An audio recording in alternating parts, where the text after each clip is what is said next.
என்னோட அன்பான தமிழ் வணக்கம். தமிழ்நாட்டின் முதலமைச்சராக உங்கள் எல்லாரையும் திருநெல்வேலி நோக்கி அழைக்கத்தான் இந்த வீடியோ.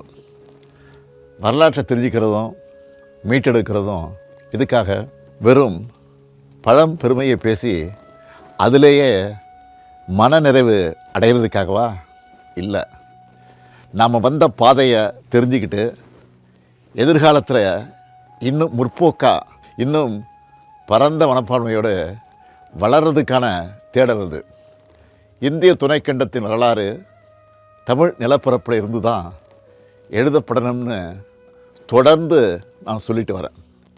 இது ஏதோ தற்பெருமைக்காகவோ மேடை அலங்காரத்துக்காகவோ பேசின வெற்று பேச்சு இல்லை. அறிவியல் பூர்வமான உண்மை இதுன்னு நம்ம திராவிட மாடல் அரசு தொடர்ந்து மெய்ப்பிச்சுட்டு வரோம். மதுரைக்கு பக்கத்தில் கீழடி அகழ்வாய்வு கண்டுபிடிப்புகளை கொண்டு கீழடி அருங்காட்சியகத்தை ரொம்ப கம்பீரமாக உருவாக்கியிருக்கோம். அடுத்ததாக இப்போ திருநெல்வேலியில் புறநை அருங்காட்சியகத்தை திறந்து வைக்கிறேன். புறநை ஆற்றங்கரை நாகரிகத்தில் நுண் கற்கருவி காலம் தொடங்கி இரும்பு காலம், தொடக்க வரலாற்று காலம்னு தொடர்ச்சியாக வரலாற்று தடயங்கள் புறநை ஆற்றங்கரை பகுதிகளில் ஏராளமாக கிடைக்குது.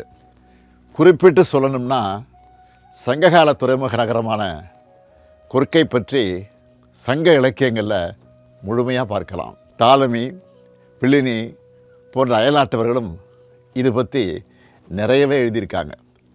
கொர்க்கையில் கிடைக்கக்கூடிய முத்துக்களை பற்றி சிறப்பாக குறிப்பிடுறாங்க.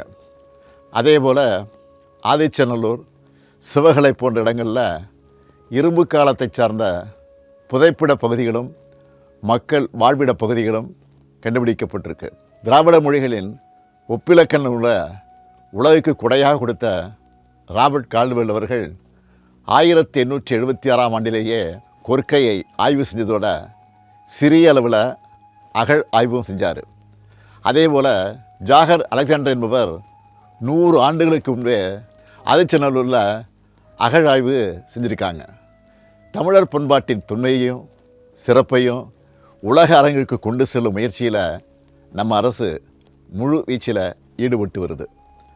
புறநை ஆற்றங்கரையின் முக்கியமான இடங்களில் தமிழ்நாடு தொல்லியல் துறை விரிவாக நடத்தின அகழ் ஆய்வுகளில் ஏராளமான சான்றுகள் வெளியே கொண்டு வரப்பட்டிருக்கு. ஆதிச்சநல்லூர் சிவகலையில் நடத்தப்பட்ட அகழ் ஆய்வுகளில் வெண்கலம், தங்கம், செம்பு, இரும்புன்னு பல்வேறு உலோகங்களால் செய்யப்பட்ட தொல்பொருட்கள் வெளிக்கொண்டு வரப்பட்டிருக்கு. இதில் குறிப்பாக இரும்பை உருக்கி கருவிகளை செய்யும் தொழில்நுட்பம் தமிழ்நாட்டில் தான் சிறப்பாக இருந்திருக்கு. தொல்லியல் அகழாய்வுகளில் இதுவரை கிடைச்ச இரும்பு பொருட்கள்லேயே காலத்தால் முந்தைய இரும்பு சிவகலையில் கிடைச்ச இரும்பு தான் என்பதும் அறிவியல் அடிப்படையிலான காலக்கணிப்பு முடிவுகள் மூலமாக உறுதி செய்யப்பட்டிருக்கு. உலகின் தலைசிறந்த அறிஞர்கள் முன்னிலையில் இந்த அறிவிப்பை ஜனவரி 2025 நான் உலகுக்கு வெளியிட்டேன்.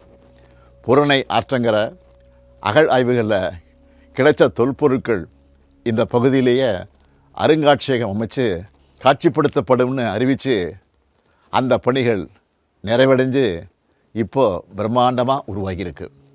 மின் விளக்குகளின் அலங்காரத்தில் ஜொலிக்கிற புறநை அருங்காட்சியகத்தோட ட்ரோன் காட்சிகளை உங்களில் பலர் பார்த்திருப்பீங்கன்னு நம்புகிறேன்.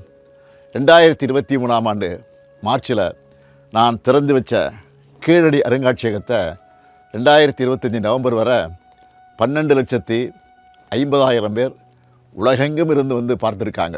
நேரில் வர முடியாதவங்களும் இருந்த இடத்திலிருந்து இணைய வழி மூலமாக கீழடி அருங்காட்சியகத்தை விர்ச்சுவலாக சுற்றி பார்க்க மெய்நிகர் இணைய வழி சுற்றுலாவை உருவாக்கி கொடுத்துருக்குறோம். இப்போ புறநை அருங்காட்சியகமும் 55,000 சதுரடியில் மரபார்ந்த வடிவமைப்போட அதே நேரத்தில் அதிநவீன தொழில்நுட்பங்களோட உருவாக்கப்பட்டிருக்கு.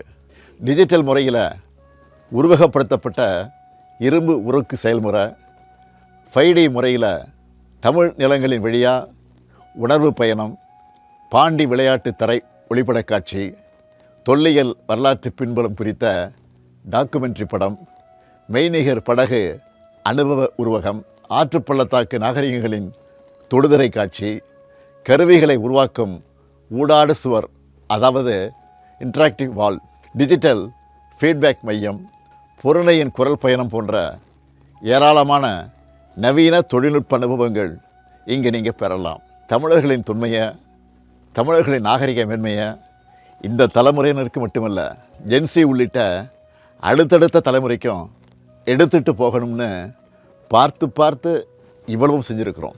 என்னோட இந்த எண்ணம் ஈடேற நீங்கள் எல்லாரும் உங்கள் குடும்பங்களோட கீழடி அருங்காட்சியகத்தையும் பொருணை அருங்காட்சியகத்துக்கும் அணியணியாய் வரணும்னு அன்போட உரிமையோடு அழைக்கிறேன்.